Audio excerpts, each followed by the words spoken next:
You know, when you think of lost treasures, you probably picture pirates' gold, or maybe some lost city like El Dorado. But there is one lost artifact that has fueled more expeditions, more theories, and just more fascination than anything else in human history. Today, we are diving deep into the story of the Ark of the Covenant. And that might sound like a bold statement, but it's absolutely true. This was so much more than just a treasure chest. It was a sacred object, believed to hold both the power of God and the secrets of the past.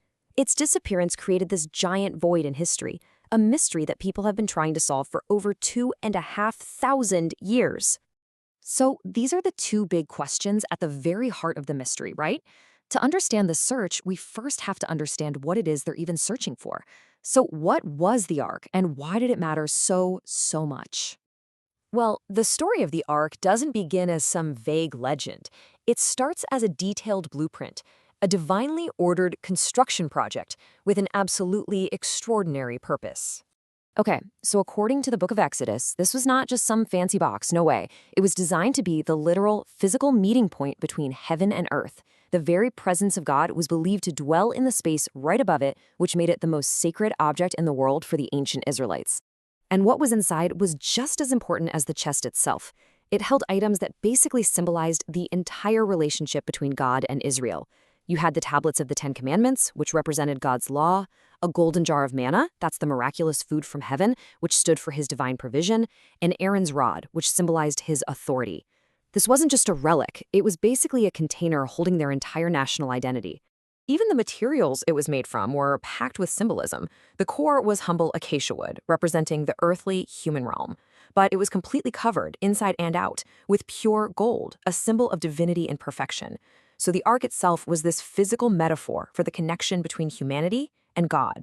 For centuries, the ark wasn't just sitting around collecting dust. It was an active force in history. The biblical accounts are wild. They say it parted the Jordan River, caused the walls of Jericho to crumble, and, when it was captured by enemies, it acted almost like it had a mind of its own, unleashing chaos until it was returned. Its journey finally ended in Jerusalem, where King David brought it to be the very center of worship. And this really shows you its two-sided nature. For the Israelites, it was a source of incredible miracles and guidance. But for anyone who captured it or treated it with disrespect, it was basically a weapon of terror. The key thing to get here is that the ark was an object of immense and often really dangerous power. It meant God's power wasn't just some abstract idea. It was a tangible, physical force you could carry into battle. So, after centuries as the centerpiece of Israelite worship, the Ark of the Covenant does something truly unbelievable. It just vanishes from the historical record. This right here is the critical date. In 586 BCE, the mighty Babylonian Empire, led by Nebuchadnezzar, conquered Jerusalem.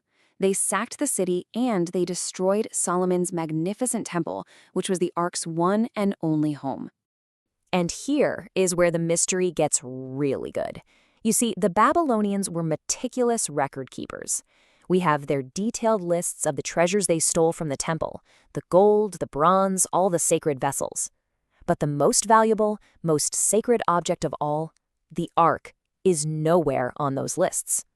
This is the question that has haunted historians, theologians, and treasure hunters for centuries. It's not mentioned as being captured or destroyed or taken away. It's just gone. And that silence is what has given rise to some truly incredible theories. Over the centuries, the main historical theories have kind of settled into three different camps. First, the most straightforward one, it was simply destroyed in the fire that burned down the temple, its gold melted down by the Babylonians. Second, it was actually already long gone, maybe stolen centuries earlier. And then there's the third theory, the most tantalizing one, that the priests hid it somewhere safe before the Babylonians even got there, maybe in a secret chamber deep beneath the temple itself. So, the fact that there was no clear answer transformed the Ark's story from a historical event into a full-blown global treasure hunt, with one claim that really stands above all the others.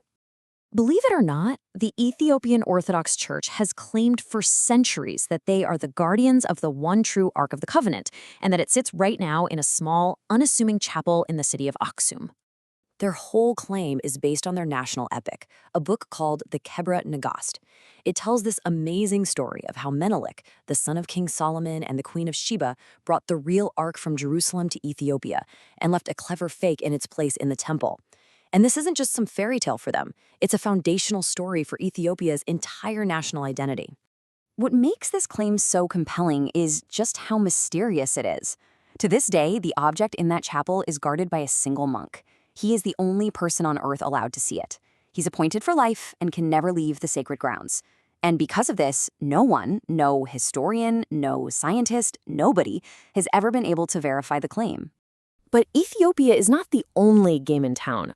Other theories say the prophet Jeremiah hid it in a cave in modern-day Jordan. A lot of people still believe it's buried somewhere beneath the Temple Mount in Jerusalem.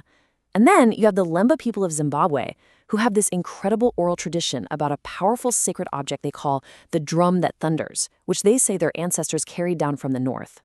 This enduring, unsolved mystery is exactly why the Ark has become such a huge pop culture icon. It's the ultimate prize, the ultimate MacGuffin, right? It's the star of Raiders of the Lost Ark, which pretty much cemented its image in all of our minds as an object of terrifying, world-changing power. And this all brings us to one final, really big question. Does the physical Ark even need to be found to matter anymore? Or is it possible that its true power now lies in its absence, in the faith, the hope, the curiosity, and the endless, incredible mystery it inspires in all of us? The search continues.